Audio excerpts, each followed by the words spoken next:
Hi guys, this is the fifth module. It's about input and interaction, curves and computer animation, which is the easiest among all the modules that you have.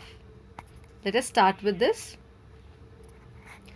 So we have the first thing about input and interaction. Ivan Sutherland has proposed a paradigm, or you can tell it as he has formulated a paradigm. It's named as Ivan Sutherland's paradigm. It's nothing but when a person sees an image on the desktop, he reacts to the image through the input device by selecting or clicking on it, and whatever input you give, depending upon that, the system is going to respond or react to your input with some other output. Like in selection, if you're just clicking single click, it highlights a particular icon on the desktop. If you double click, it opens that icon. So highlighting and opening the application are two types of reactions you can get from the computer system. Then after that, whatever is opened, if you're communicating with that opened application, that becomes your reaction towards the given image. So everything that is displayed on the computer system is said to be the set of images, changing eventually depending upon the signals given.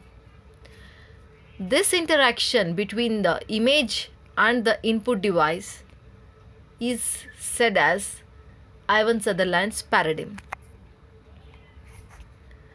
So the input devices used for this interaction are divided into two categories: physical and logical devices. The physical devices are the ones we actually see in the real world. Logical is something which is dealt by the programmers. So the physical devices, if we are working with the physical device, it is compulsory that we know the mechanical components of the physical device. So if we want to use a particular device only for anything that we want to communicate with the computer system, it means that we have to know the mechanical configuration of the physical device. Whereas the logical device, the programmer need not be worried about how the input device is designed. He just have to know what are the type of I want to have, and what are the type of input I need to have, and what are the type of interactions I need to have. But depending upon the flexibility of the device which we are using, we can apply it with either 3-dimension or the 2-dimension forms. So it depends. Whereas due to the properties of the logical devices, we can make use of these properties in relation with our requirements.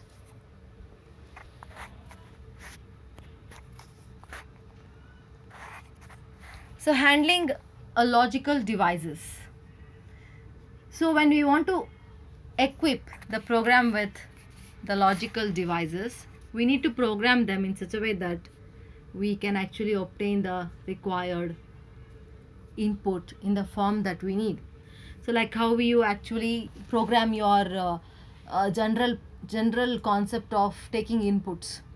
So in that case, you're going to identify the variables required, and depending upon that, you're going to receive the value. So in this case, with respect to the computer graphics, while connecting it with the graphics, the thing is we cannot directly make use of the input devices with the graphics while programming, like how we easily operate with the computer system to give signals. We have to make use of the functions available. So the graphic application allows us to use certain functions in order to link the input devices with the graphics. So that's how you're able to actually generate the menu and then select a particular entry in the menu, isn't it? So here, every menu entered, menu options that you're going to enter, they will be actually generated with the location where you click. So that will be the reference of XY. And with reference to that, it has its own definition for what is the range, what is the extension of a particular menu, that is area of a particular option in the menu. So along those region, wherever you click, the option will be selected. So depending upon the x and y value that we have for the menu generation, there it is going to identify which option you are selecting, and hence it is going to respond.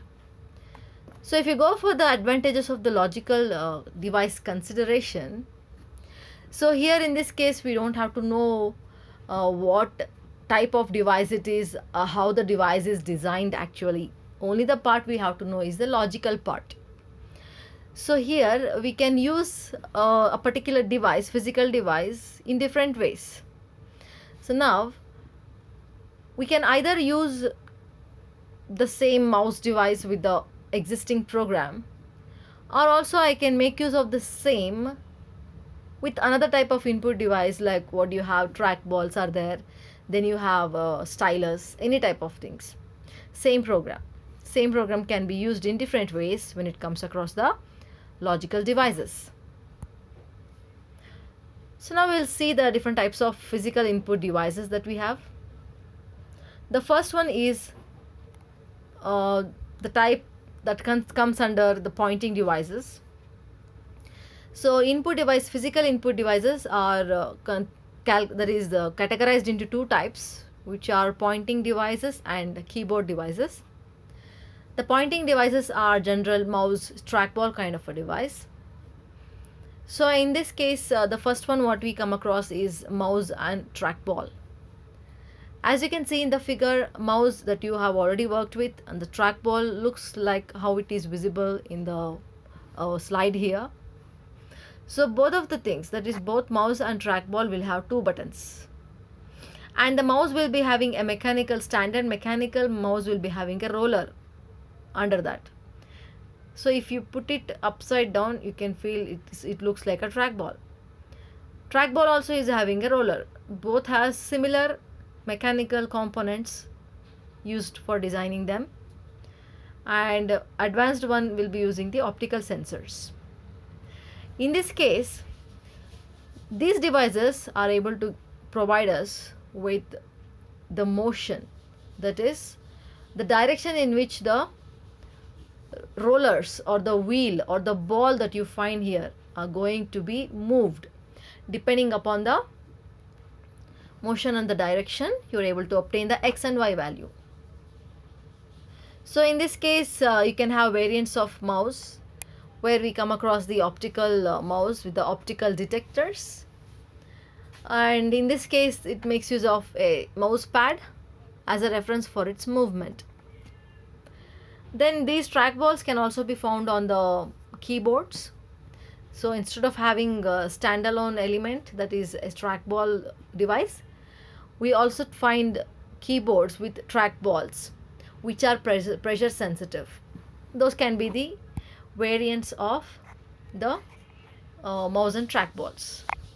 So when you come across the considerations of the output of the mouse or a trackball, in this case, each device, that is either mouse or a trackball, it's going to convert its movement into a two-dimensional location. That location is nothing but a screen location or world coordinate location. In this case, the velocities, that is based upon the roller movement or the detector movement, we are going to obtain two different velocities with respect to Vx and Vy. So these are processed, Vx and Vy, velocity with respect to x-axis, velocity with respect to y-axis, are going to be processed in turn to send two parameters, which are x and y, to our device. They are in turn converted to the location. So in this case, every movement of the mouse device along the screen that you are actually viewing, will result into set of xy values, and they will be converted to the positions. And here in this case, we have some limitations of these devices. The limitations are with respect to how actually we operate these devices. In this case, the mouse and trackball are using the relative positioning process. So when relative positioning process is happening, we already have learnt about relative positioning. Like in case you're moving with the increment of 1.5, you tell me. 1.5 means we can round it to 2. 1.2 means it can be 1, like that. Relative, that is in relation to the existing or current location, whichever is the closer part, that will be considered as the vertex value. So it is highly not applicable for drawing a smooth curved structures, the mouse or trackball. We cannot obtain a proper curved structures on the display.